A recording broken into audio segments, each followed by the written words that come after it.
बीड प्रकरणामध्ये या बाबतीमध्ये मी अधिक न बोलणं, मला वाटतं की आपल्या सगळ्यांना माहित आहे की शेवटी आता तपास सुरू आहे. काल ते शरण गेलेले वाल्मिकी कराड, त्या बाबतीमध्ये आपल्या सगळ्यांना माहिती आहे, जो दोषी असेल त्याच्यावरती कारवाई 100% केली जाईल, जो असेल त्याच्यावर कारवाई केली जाईल.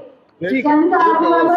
वारंवार धनंजय मुंडेंचं नाव समोर येत म्हणजे कुठेतरी आहे, काही संबंध आहे. नाही, धनंजय मुंडेचा मी तुम्हाला प्रामाणिकपणे सांगतो, मुंडे साहेबांचा यामध्ये कुणी काय म्हणू देतात, त्यांचा कुठल्याही प्रकारचा संबंध नसावा हे निश्चित प्रकारे असं आपल्याला वाटतं. व्हिडिओ व्हायरल होता, त्यांचा संबंध आहे, पान आलत नाही, आपण नाही म्हणता. नाही पंकजाताई असू द्या किंवा पंकजाताई आमच्या नेते आहेत, धनंजय मुंडे साहेब पण आमचे नेते आहेत. आणि शेवटी तुम्हाला मी आज सांगतो की धनंजय मुंडे साहेबांचा तुम्ही अवघा, शेवटी ठीक आहे, मित्र कार्यकर्ता प्रत्येकाचा असतो. एखाद्या मित्राने, कार्यकर्त्यांनी किंवा एखाद्या नेत्यांनी केलं म्हणजे त्या वरच्या नेत्याचा कुठं काय त्यात दोष असतो असं नाहीये. त्यातनं तपासामध्ये सगळं समोर येईल.